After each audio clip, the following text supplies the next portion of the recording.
Bem, bom dia pessoal, espero que estejam todos bem. Vamos aí para mais uma aula. Deus abençoe a todos vocês. Unidade 2, capítulo 3, o último capítulo dessa unidade, tá? Mas estamos aí dentro do nosso cronograma para abril. Vamos fechar abril tudo direitinho. Bem, população em movimento. Vamos lá, população em movimento. População se movimentando, a gente está falando de migração, né?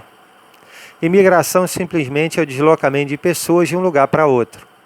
Essa migração pode ser de um país para outro, pode ser dentro do próprio país. Vamos dar uma olhada, ó.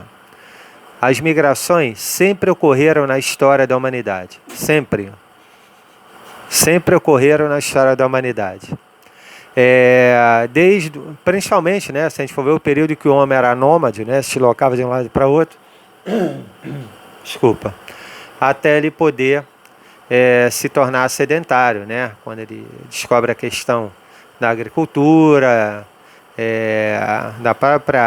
da domesticação de animais, o fogo e tudo mais, ele vai começar a se tornar fixo, né, a morar em um lugar certo. E, obviamente, as primeiras cidades surgem próximas a rios, né? A água é fundamental para isso tudo. Mas vamos lá. As migrações sempre ocorreram na história da humanidade. Elas podem ser voluntárias ou forçadas. Voluntárias se você sai de um lugar para outro porque você está afim, você está querendo, né? Ou forçada, quando você, o nome já diz, né? É obrigado a sair. Por um motivo ou por outro, você é obrigado a sair daquele lugar. Vamos lá. Quando as migrações ocorrem dentro do país, por exemplo, dentro do Brasil, são chamadas de migrações internas. Internas. Dentro do país, migração interna. Quando ocorre entre países, de um país, a pessoa sai de um país vai para outro, são chamadas de migrações externas ou migrações internacionais. Tá legal? Entre nacionais, entre nações. Tá ok? Então isso é simples, né? Migração dentro do país, migração interna. Migração entre países, migrações externas ou internacionais. Então vem aquela historinha que a gente tem que praticar para poder lembrar, guardar. Isso é mais uma questão de decoreba, embora eu não goste muito, mas isso aqui é mais uma questão de decoreba do que propriamente de você se ligar, né? De você entender em si. Claro, se decorando você vai acabar entendendo, né? Mas de qualquer maneira, em muitos casos, né? Emigrante é quem sai de um país, tá? Quem sai de um país vai morar em outro. Ele é um emigrante, tem um E na frente, tá? É que nem você falar em exportação. Aquele Ezinho ali, né? Exportação significa você vender para outro país. Emigrante é quando uma pessoa sai do seu país e vai morar em outro. Ou até mesmo quando ele faz turismo, dependendo do tempo que ele fica fora e tudo mais, ele também é considerado um emigrante, tá? Trata-se de uma migração de saída do país, é uma emigração. Então o emigrante, ele está fazendo acontecer a emigração. Quem, ao contrário, entra em um país para morar é imigrante. Repara, quem sai do país é imigrante, vai para outro país é imigrante. Um estrangeiro que venha para o nosso país, ele é um imigrante. Pensa lá nos chineses das pastelarias aí de Botafogo. Eles são imigrantes. Pensa naquelas pessoas que estão vendendo aquelas roupas, não agora, né? Mas nas calçadas ali da Voluntários da Pátria. São aqui da América Latina, país vizinho nosso, né?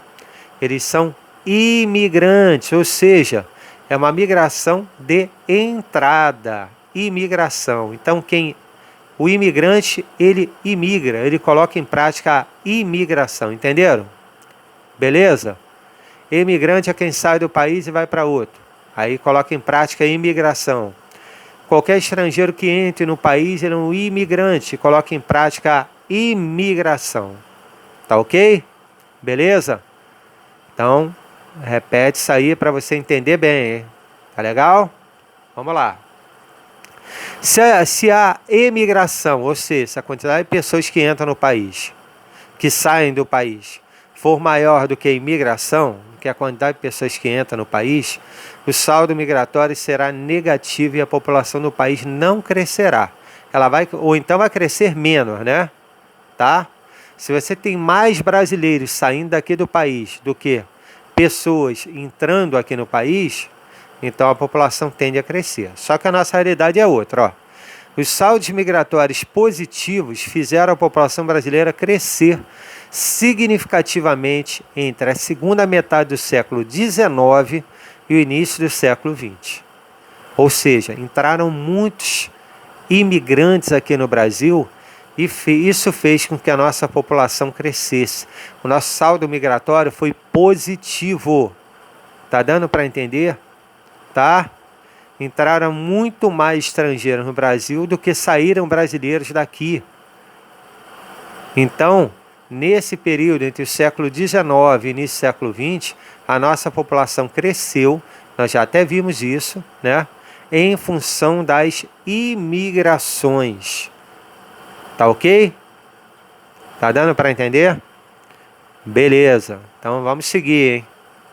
Esse capítulo não é muito longo, não. Os imigrantes no Brasil, vamos ver a história dos imigrantes aqui no nosso país, que fizeram a nossa população crescer e, como nós já vimos, fizeram a população brasileira se tornar a população mais miscigenada do mundo, tá? Com essa mistura de etnias, aí, de raças, de etnia, de grupos humanos, né? Bem, a primeira grande leva de imigrantes chegou ao Brasil ainda na primeira metade do século XIX, com incentivo do governo. Vieram principalmente povos europeus e habitaram a região sul do Brasil. No primeiro momento, o incentivo do governo para virem imigrantes para cá, principalmente os europeus, foi para habitar a região sul do Brasil. Por quê? Embora não esteja no livro aí, tá?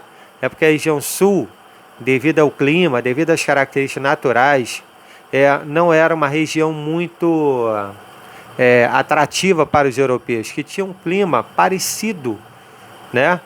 Aqui na região sul é o clima subtropical, parecido com o clima com o clima temperado da Europa. Então não era um atrativo. Então o governo brasileiro atraiu essas pessoas para habitarem a região sul do Brasil e evitar possíveis invasões, principalmente dos argentinos daquela região. Sabe como é que é, né? Se a casa está vazia, quem está passando na rua e percebe isso, pode ser um atrativo para entrar e invadir a casa, depois para tirar um problema sério, né? Então o governo fez isso, atraiu, deu uma série de vantagens para que essas pessoas vindas da Europa viessem habitar a região sul. Olha só, os europeus recebiam pequenas propriedades, característica até hoje da região sul, né? Em cujas terras trabalhavam com suas famílias. Então, o governo cedia essas terras para atrair essas pessoas para cá. Não é à toa que a região sul é que tem mais herança europeia e tem como característica essa distribuição de terra diferente até do restante do Brasil, com pequenas e médias propriedades predominando. Tá legal? Beleza? Vamos seguir para a gente fechar essa parte aqui, ó. Entre 1880 e 1930 ocorre um fluxo imigratório ainda maior. Cerca de 4 milhões de estrangeiros buscaram emprego nas lavouras de café que se desenvolviam na região sudeste. Tá? Por quê? A galera, o pessoal que trabalhava lá forçadamente, que eram os escravos, haviam obtido em 1888 a sua liberdade. Logo, o Brasil teve que se virar e conseguir pessoas para trabalhar na lavoura de café e incentivar esses imigrantes, principalmente da Europa, a virem para cá, tá? A maior parte era de europeus, mas também vieram para cá muitos asiáticos, principalmente a questão de japoneses, tá legal? Então, nesse período, para substituir a mão de obra escrava, vão vir para cá europeus e também asiáticos para trabalhar na lavoura do café aqui na região sudeste, tá?